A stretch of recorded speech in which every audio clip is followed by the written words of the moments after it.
Hello friends, welcome to my YouTube channel Wings Tutors. आज का हमारा टॉपिक है sentence and its types. Firstly we will know about the sentence. हम sentence के बारे में जानेंगे कि what is a sentence, sentence का मतलब क्या है। अब आपके सामने जो स्क्रीन है उस पर आपको दिखाई दे रहा है कि यहाँ पे लिखा है रीड द फॉलोइंग सेंटेंसेस। यहाँ पे कुछ वर्ड्स दिए गए हैं जैसे car, I, my, love, green, colour, there, book, went, gone. दूसरा है stay, do you, where, was, done, alas. मतलब इन चीज़ों का कोई मतलब नहीं निकलता। ये कुछ वर्ड्स हैं और ये वर्ड्स जो हैं एक सूटेबल सेंटेंस की फॉर्म में नहीं है। तो क्वेश्चन आपके लिए, do these groups of words make sense? क्या ये सेंस बनाते भी हैं या नहीं? Do they suggest something about a person, place और अ थिंग? क्या हमें ये किसी पर्सन के बारे में, किसी प्लेस के बारे में या किसी चीज़ के बारे में बताते हैं या नहीं? आगे चलते हैं। तो यहाँ पे आपको कुछ सेंटेंसेस दिए गए हैं, कुछ वर्ड्स को अरेंज करके दिया गया है जिनका एक मीनिंगफुल आंसर होता है। जैसे Reena is a nice girl. Second one है नीरज लाइक्स राइटिंग पोइम्स। तो अब what kind of a girl is Reena? तो रीना एक नाइस गर्ल है। और what does Neeraj like doing? तो नीरज लाइक्स राइटिंग पोइम्स।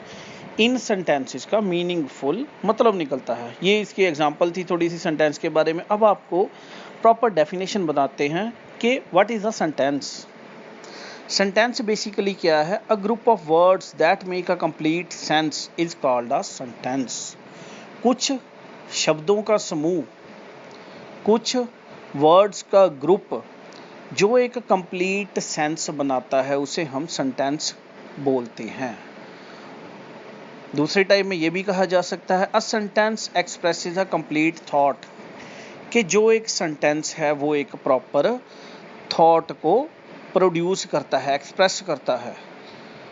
और a sentence must contain a subject and verb. Sentence में एक सब्जेक्ट होता है, एक वर्ब होती है। अब हम लोग सेंटेंस को किस तरीके से कैटेगराइज कर सकते हैं? हम लोग सेंटेंस को प्रॉपर 2 पार्ट्स में डिवाइड कर सकते हैं। एक तो वो sentence which are based on purposes, मतलब जो उद्देश्यात्मक, किसी ना किसी उद्देश्य के लिए बनाए गए सेंटेंसेस होते हैं। एक पार्ट ये है पर्पसिव सेंटेंसेस और दूसरा पार्ट ये है स्ट्रक्चरात्मक, किसी ना किसी उद्देश्य के लिए बनाए गए सेंटेंसेस होते हैं। एक पार्ट ये है पर्पसिव सेंटेंसेस और दूसरा पार्ट ये है स्ट्रक्चर सेंटेंसेस, कि हम उनको उनके स्ट्रक्चर के बिहाफ के ऊपर डिवाइड कर सकते हैं। अब चलते हैं first types of sentences. Purpose based sentences होते क्या हैं? फर्स्ट हमारे पास एग्जांपल्स हैं कुछ सेंटेंसेस की। जैसे फर्स्ट एग्जांपल है they are having fun. Second है all the children are in the school uniform. मतलब इन सेंटेंसेस का कोई ना कोई उद्देश्य है। वो क्या कर रहे हैं? वो फन कर रहे हैं, वो इंजॉय कर रहे हैं। जो बच्चों की एग्जांपल है, ये वाले बच्चे, ये सारे बच्चे स्कूल यूनिफॉर्म में हैं। पर्पसिव सेंटेंसेस में फर्स्ट जो सेंटेंस आता है वो डिक्लेरेटिव सेंटेंस होता है, जिसका कोई ना कोई उद्देश्य होता है। डेफिनेशन इसकी क्या है? A declarative sentence states a fact and ends with a full stop. It is also called because it states or declares something. It is also known as a statement. तो डेक्लरेटिव सेंटेंस में basically क्या होता है कि ये एक sentence होता है, कोई इसमें फैक्ट बताया गया होता है, और ये वाला जो सेंटेंस होता है ये फुल स्टॉप से इसकी एंडिंग होती है। ये किसी चीज़ को डिक्लेयर करता है, किसी चीज़ के बारे में बताता है, किसी स्टेटमेंट के बारे में बताता है। Any statement that is positive or not negative is known as affirmative or assertive sentence. और कोई भी जो स्टेटमेंट जो पॉजिटिव हो, नेगेटिव ना हो, उसे हम अफर्मेटिव और असर्टिव सेंटेंस बोलते हैं। For example, Ricky has completed his work. Ricky ने अपना काम खत्म कर लिया है। हम नेक्स्ट तरफ चलते हैं। जो नेक्स्ट इसका पार्ट है पर्पसिव सेंटेंस का, हमारे पास एग्जाम्पल में यहाँ पे है where are they going, What is the color of the girl's bag? Is the girl smiling or crying? In sentences में हमसे कुछ पूछा गया है, हमसे कुछ जानकारी प्राप्त करने की कोशिश की गई है। तो ये किस टाइप के सेंटेंसेस होते हैं? बेसिकली इन्हें हम इंटेरोगेटिव सेंटेंसेस बोलते हैं। N interrogative sentence ask a question and ends with the question mark. इनकी आइडेंटिफिकेशन क्या है कि ये वाले जो सेंटेंसेस होते हैं, ये इनमें कोई ना कोई क्वेश्चन पूछा जाता है, कोई ना कोई जानकारी हासिल करने की कोशिश की जाती है, और इनका एंड कहाँ पे होता है? एक क्वेश्चन मार्क के साथ इनका एंड होता है। These types of sentences have a helping verb before the subject. In sentences में एक helping verb लगी होती है, वो subject से पहले होती है। और नेक्स्ट टाइप की तरफ हम चलते हैं, जिसे एक्सक्लेमेटरी टाइप कहते हैं। इसकी कुछ एग्जांपल्स हमारे सामने हैं। फर्स्ट एग्जांपल है wow what a sunny day. Second है oh the flowers are so beautiful. अब इसकी डेफिनेशन जो है, an exclamatory sentence expresses excitement, strong feeling और emotions. It ends with an exclamation mark. Exclamatory words are words that generate a strong emotional response. Basically जो exclamatory sentences होते हैं, they are based on the emotion of the human being. ये हमारी emotion के साथ जुड़े होते हैं, ये हमारी स्ट्रॉन्ग फीलिंग्स के साथ जुड़े होते हैं, और इनके बाद में एक एक्सक्लेमेशन का साइन लगता है, जो आपको ऊपर एग्जाम्पल में दिया गया है। कुछ वर्ड्स होते हैं जिनकी हम मदद से ये वाले सेंटेंसेस बनते हैं, जैसे वाओ, असम, आलास, ओ, हुर्रा। नेक्स्ट हम चलते हैं इसकी नेक्स्ट टाइप की तरफ, जो इंपेरेटिव सेंटेंसेस है। अब इसमें हमारे पास कुछ एग्जांपल्स हैं, जैसे please keep quiet, please listen to me, be quiet. Definition क्या है इसकी? An imperative sentence is a command, a polite request और an entreaty. It ends with an exclamation mark or a full stop depending on the way the sentence is spoken. Usually the subject is hidden in an imperative sentence. अब जो imperative sentences होते हैं, वो basically कोई command भी हो सकती है, किसी के सामने की गई पॉलिटिकल रिक्वेस्ट भी हो सकती है, कोई और चीज़ भी हो सकती है, और ये एक्सक्लेमेशन मार्क के साथ भी इन सेंटेंसेस की एंडिंग हो सकती है, या फिर फुल स्टॉप के साथ भी इनकी एंडिंग हो सकती है। ये डिपेंड करता है how you speak the word, कि किस तरीके से आपने वो वाला वर्ड है, वो वाला सेंटेंस है, उसे बोला है। उसके बाद में ये देखा जाता है कि यहाँ पे साइन ऑफ एक्सक्लेमेशन आएगा या यहाँ पे फुल स्टॉप आएगा। ओके, तो यहाँ तक ये वाले फर्स्ट टाइप के हमने सेंटेंसेस किए हैं, पर्पसिव जो टाइप थी, जिनका कोई ना कोई उद्देश्य था सेंटेंसेस का। अब हम चलते हैं स्ट्रक्चर की तरफ, वो वाले सेंटेंसेस जिनको हम डिवाइड कर सकते हैं on the behalf of their structure. इसमें पहले मुझे यह बताना पड़ेगा, a sentence can consist of a single clause और सेवरल क्लॉजेस। एक जो सेंटेंस है, या तो वो सिंगल क्लॉज के साथ बन सकता है, या उसमें कई क्लॉजेस हो सकती हैं।